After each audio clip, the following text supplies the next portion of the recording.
Ok, bonsoir à tous. Aujourd'hui, je vais faire un test de, non plutôt une configuration d'équipement réseau Cisco encore. Comme vous pouvez le voir là, c'est le routage statique en fait pour interconnecter deux réseaux carrément différents via deux routeurs que je vais effectuer en ce jour. Donc j'ai déjà posé sur l'écran là, comme vous pouvez le voir, deux routeurs et deux PC. Ce PC et ce routeur seront dans un réseau bien précis. Ces deux autres-là, ici, seront dans un réseau bien précis. Donc le réseau 192.168.2.0/24, c'est ce réseau ici. Ici, on aura le réseau 192.168.1.0/24. Ici, on aura le réseau 10.0.0.0/24. Si on veut, on peut mettre comme ça, ou bien slash 8.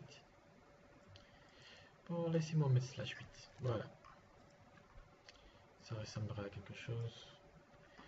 Et je vais maintenant les interconnecter. Comme vous le savez déjà, entre un ordinateur et un routeur, il faut un câble croisé. Voilà. Euh, je connecte sur le port Fastnet 00. Donc laissez-moi indiquer là que c'est sur Fastnet 00 qu'on va faire. Ça sera encore plus précis. Ici, on fera Fastnet 0/1. Ici, pareillement, Fastnet 0/1. Ici, Fastnet 0/0. Voilà. Pour faire simple, il faut mettre deux points. Voilà, je mets les deux points. Et je pense que c'est bon. Entre les deux routeurs, je prendrai un câble croisé.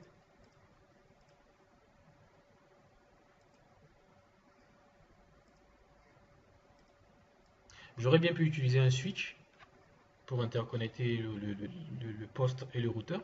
Mais là, je vais faire simple comme ça. Voilà. Donc, je viens sur l'équipement en question. Sur l'ordinateur, je vais configurer l'adresse 192.168.1.1. Voilà. Avec le masque.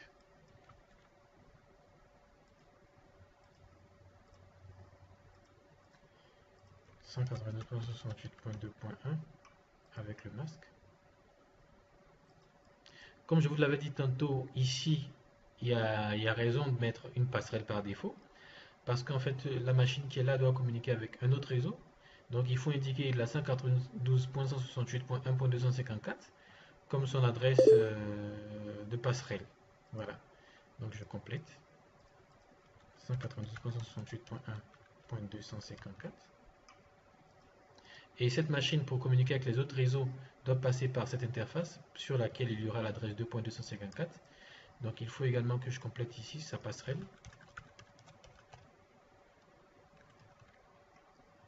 Voilà. Je vais maintenant configurer le routeur, le premier routeur. Voilà. Je vais donner pour nom au routeur Abidjan par exemple. Et je vais configurer les interfaces. La première interface, interface 0/0. Je mets l'adresse .1.254 et le masque tel que présenté sur l'image. Non, je mets 0, voilà. Et j'allume l'interface en faisant no shutdown. Je fais exit. Je configure la deuxième interface 0/1. Je mets l'adresse 10.0.0.1 et le masque une fois 255. Vu qu'on est en /8, c'est quelque chose qu'on pourrait expliquer dans d'autres présentations. Je mets no shutdown. Voilà. Je mets exit.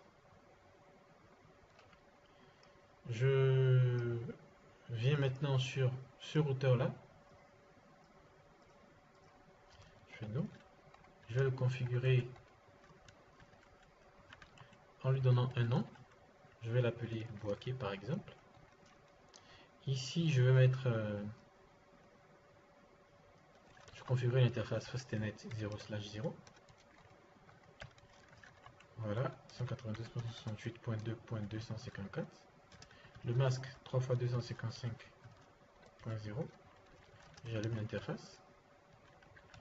Je vais faire l'interface Fastnet 0/1 en mettant l'adresse 10.0.0.2 avec le masque 2 x 255.0.0.0. Et j'allume également l'interface. Vous verrez directement qu'ici, les deux interfaces vont s'allumer. Voilà.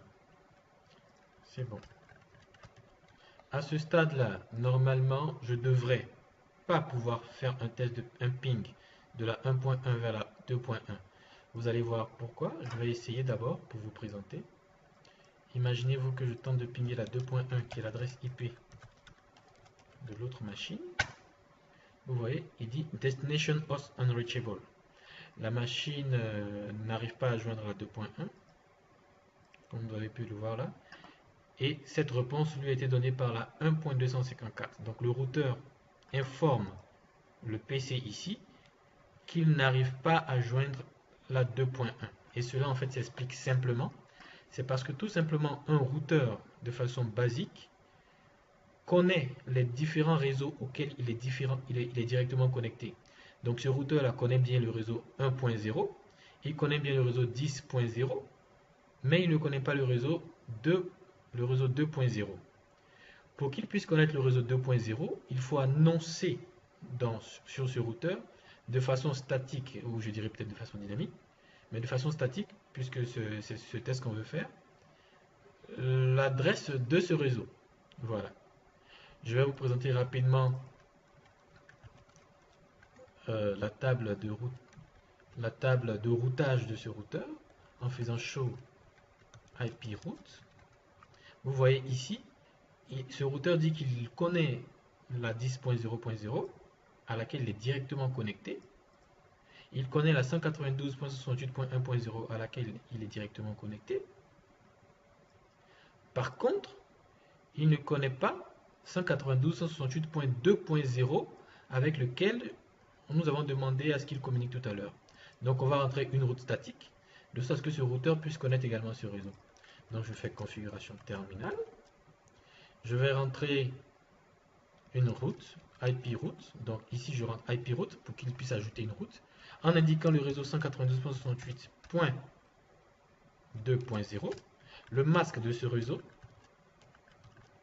c'est bien ça, et en indiquant en fait au routeur qu'il faudrait qu'il passe par son interface FA01 pour pouvoir atteindre ce réseau.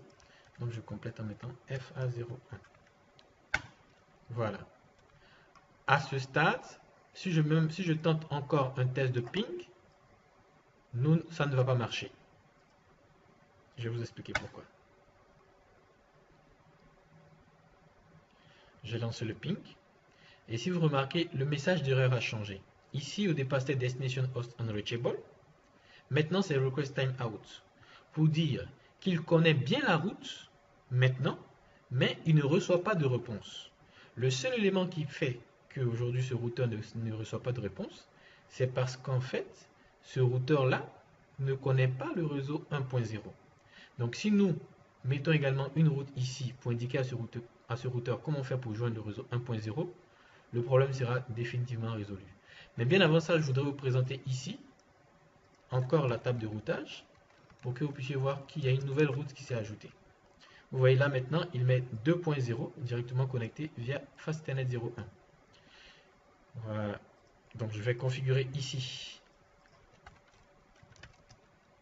une route en disant IP route 192.168.1.0 3 x 255.0 et face Ethernet 0/1 par laquelle tu dois passer pour communiquer avec ce réseau. Une fois que je fais ça, soyez-en sûr, je vais faire le test de ping. Je vous rassure que tout va marcher. Voilà, je lance la 2.1, on regarde, ça peut prendre un peu de temps, mais ça doit être positif. Voilà, ça commence à marcher. Voilà, le test de ping, ça marche. Voilà, c'est un peu tout dans cette vidéo. Je me dis qu'il n'y aura peut-être pas de questions si vous comprenez, mais n'hésitez pas à poser des questions. Je suis prêt à répondre. Merci.